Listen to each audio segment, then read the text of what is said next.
भारत ने इतिहास रच दिया है। ऑपरेशन सिंदूर के तहत आतंक के अड्डों पर को कहर बरपा दिया है, जिसकी गूंज इस्लामाबाद से न्यूयॉर्क तक सुनाई दी।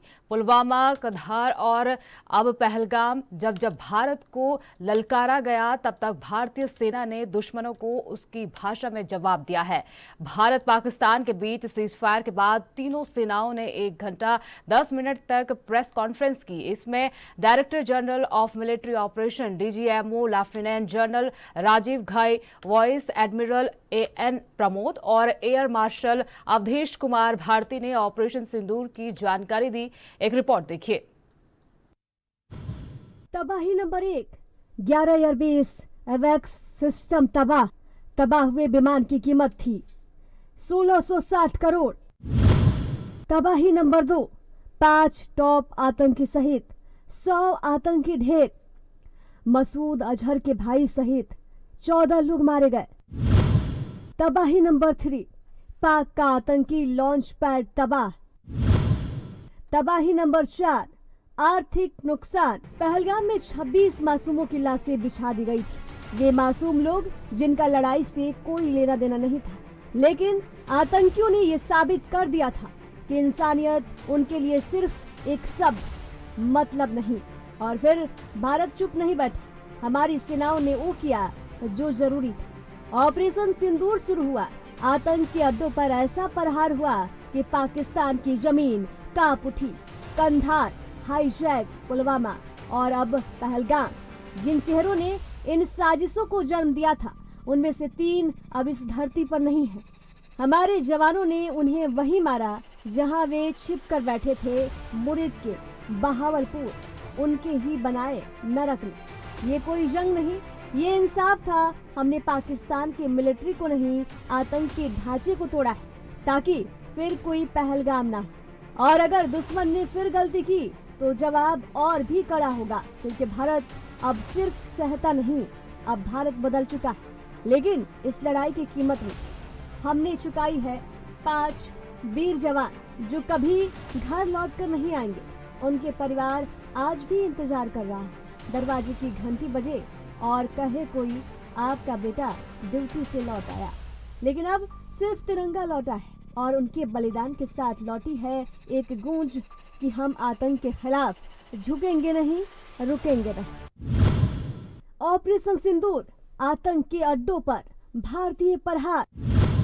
9 आतंकी ठिकाने तबाह, 100 आतंकी ढेर। पाकिस्तानी सेना के 35 से 40 जवान मारे गए। सीज फायर के बाद तीनों सेनाओं का प्रेस कॉन्फ्रेंस। भारत पाकिस्तान के बीच सीज फायर के बाद तीनों सेनाओं ने 1 घंटा 10 मिनट तक प्रेस कॉन्फ्रेंस की।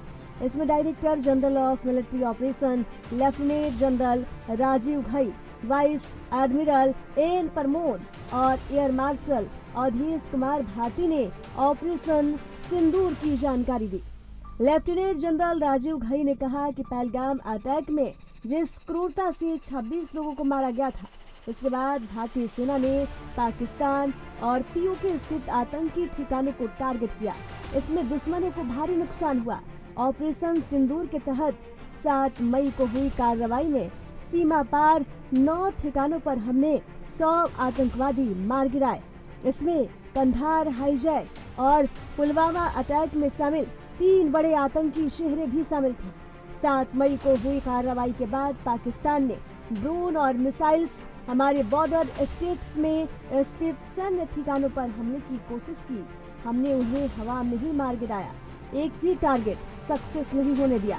इसके बाद हमने पाकिस्तान को जवाब देते हुए सख्त कार्रवाई की, जिसमें पाकिस्तानी सेना के 35 से 40 और अफसर मारे गए।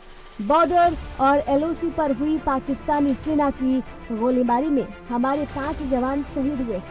मुरीद के टेररिस्ट कैंप के बाद बहावलपुर ट्रेनिंग कैंप में कई इंफ्रास्ट्रक्चर को चुना, जहां आतंकवाद को सबसे ज्यादा नुकसान पहुंचाया जा सकता था। इन 2 टेररिस्ट कैंप को हमने टारगेट बनाया और उन्हें तबाह किया। लेफ्टिनेंट जनरल राजीव घई ने बताया कि बहावलपुर ट्रेनिंग कैंप में कई इंफ्रास्ट्रक्चर को चुना, जहां आतंकवाद को सबसे ज्यादा नुकसान पहुंचाया जा सकता था। इन 2 टेररिस्ट कैंप को हमने टारगेट बनाया और इन्हें तबाह कर दिया।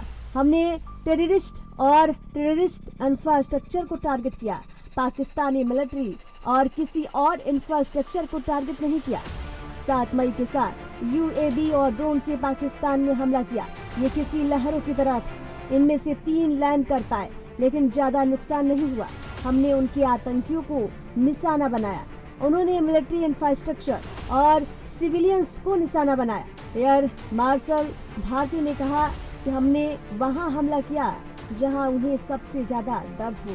हमने 7 मई की रात उनके लाहौर और गुजरावाला स्थित रडार सिस्टम को निशाना बनाया। हम उन्हें ये बताना चाहते थे कि उनके मिलिट्री ठिकाने हमारी पहुंच से दूर नहीं थे। 8 से 9 मई को पाकिस्तान ने ड्रोन और एयरक्राफ्ट से हमारे बॉर्डर पर हमला किया था और मिलिट्री ठिकानों को निशाना बनाने की उनकी ज्यादातर कोशिशें नाकाम रही। पाकिस्तान ने 8 से 9 मई की रात श्रीनगर से नलिया तक ड्रोन और एयरक्राफ्ट से हमला किया। इसके बाद उनके ड्रोन अटैक सुबह तक जारी रहे, जिसका जवाब भारतीय सेना ने दिया। लाहौर के करीब से ड्रोन अटैक लॉन्च किए गए थे। उन्होंने अपने और इंटरनेशनल पैसेंजर विमान एयर स्पेस में उड़ने दिए। जम्मू, उधमपुर, पठानकोट, नाल, डलहौजी, फलौदी में हमला किया गया पाकिस्तान की तरफ से। तो हमारे सेना डट कर तैयार थे। हमारे ट्रैक क्रू ने एयर डिफेंस सिस्टम तबाह कर दिया। हमारी जमीन पर उनके लगातार हमलों से कोई नुकसान नहीं पहुंचा। एयरबेस और पोस्ट पर उनके लगातार हमले के बाद हमने उन्हें जवाब दिया। हमने वहां हमला किया जहां उन्हें सबसे ज्यादा दर्द। हमने उनके airbase command system military airbase पर हमला किया। चकलाला, रफीकी, रहरियार खान ने हमला किया। हमने उन्हें कहा कि आक्रामकता को माफ नहीं किया जाएगा। हमारे पास उनके हर बेस पर हर सिस्टम को निशाना बनाने की क्षमता है। हम चाहते हैं कि हमारे शत्रु आगे तनाव बढ़ने की कोशिश ना करे। हमारी लड़ाई पाकिस्तानी मिलिट्री या किसी और से नहीं, हमारी लड़ाई आतंकवादियों से है जिन्हें हमने निशाना बनाया। लेकिन उन्होंने ड्रोन यूएवी से हमला किया। हमारे पास जवाब देने के अलावा कोई रास्ता नहीं था। हम ये करने की क्षमता रखते हैं। हमने पहलगाम अटैक के बाद अरब सागर में कई ड्रिल की, हथियारों की चेकिंग की। हम अपनी तैयारी को परख रहे थे। नेवी ने पाकिस्तानी नेवी को लगातार मॉनिटर किया। हम उनकी हर लोकेशन और मूवमेंट से वाकिफ थे। हमने उन्हें मैसेज भेजा कि हम पर किए गए हमले का जवाब हमने दिया है। अगर आज भी रात ऐसा किया तो हम जवाब देंगे। इसके बाद हमारे आर्मी चीफ ने हमें जवाब देने के लिए पूरी अथॉरिटी दी। हमारे 5 जवान मारे गए, उन्हें हम श्रद्धांजलि देते हैं। हमने तनाव बढ़ाने वाली कोई प्रतिक्रिया नहीं की, लेकिन अगर हमारी संप्रभुता और अखंडता पर हमला किया गया तो इसका निर्णायक जवाब देंगे। ये सिर्फ एक ऑपरेशन नहीं था, ये श्रद्धांजलि थी उन शहीदों को जो आतंक के खिलाफ लड़ते हुए अमर हो गए।